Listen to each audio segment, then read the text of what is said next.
So let's have a quick look at this file to see how we can get in the glasses a gradient showing in ray traced. So when we select this lens, we see there is a glass material, and when we check the material, it's a physically based one with the base color set to black, and opacity is set also. But the thing is, with a back base color, your glass is going to be completely black. The color for the base color means essentially the color of the glass that's going to be visible. So if you want a greenish glass, you would set this to green. If you want a completely transparent glass, you need to set it to white. Currently, the glass is set to have its opacity changed on a gradient.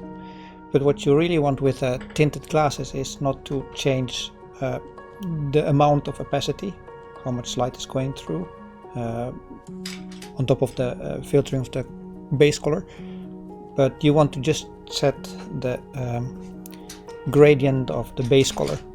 So let's quickly start with dragging, not dragging that, but with dragging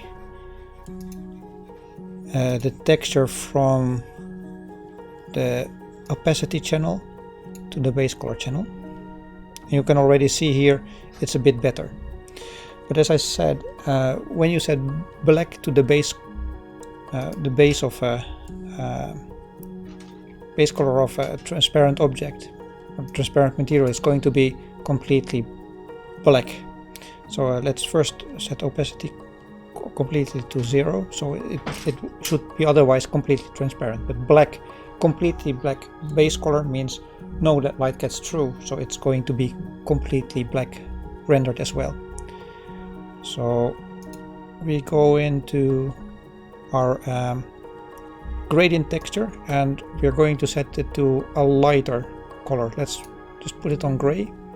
So we have a gradient going from gray to white, and it's a bit hard to see in here in the thumbnail, but it's going to be from completely transparent to I believe this is 50% gray. Let's see. No, it's 190 black, so let's see if we go lighter. 100 and whatever, 75, so it's a bit over half gray. That's fine. So now if we change this to ray traced, we should have a slight gradient, and there's a gradient here from the bottom to the top. And I'm actually going to change the ground plane to a material, mainly because with a shadows only ground plane, especially this kind of transparent materials, are hard to see properly. So this one is still the other way around, and I guess in this case we want to have a dark at the top and light at the bottom. So let's quickly flip that channel with 180 degrees, like so. And we are also going to match this lens mapping to the one of the lens we just fixed. So those now have both the gradient from darker to light.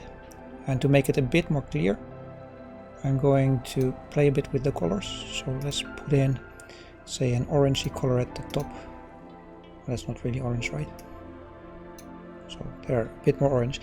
And to understand how this really works, so if you make the color darker, as in the lightness setting for HSL, the darker the color, the less light goes through. So let's put it more to the left. So you can see it's harder to see through already. So essentially, if you want to have a certain tint in your glass, pick a light color you want to have if you still want to see well through it. So you can see here I have now lightness set to a high value, so it's a really light color. You can see we can see through this lens much better than when it's really dark. And indeed, if you set the entire color to black, as I said at the beginning, you won't get any light through. So there's a bit of orange here, maybe a bit darker. And at the bottom we can do maybe a bluish color.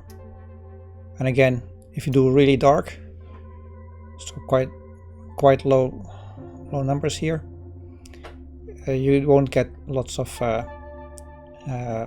light going through. So make a lightness higher to get more see-through. This is how you do with ray traced and physically based materials a proper gradient in a glass. Change the base color, not the opacity.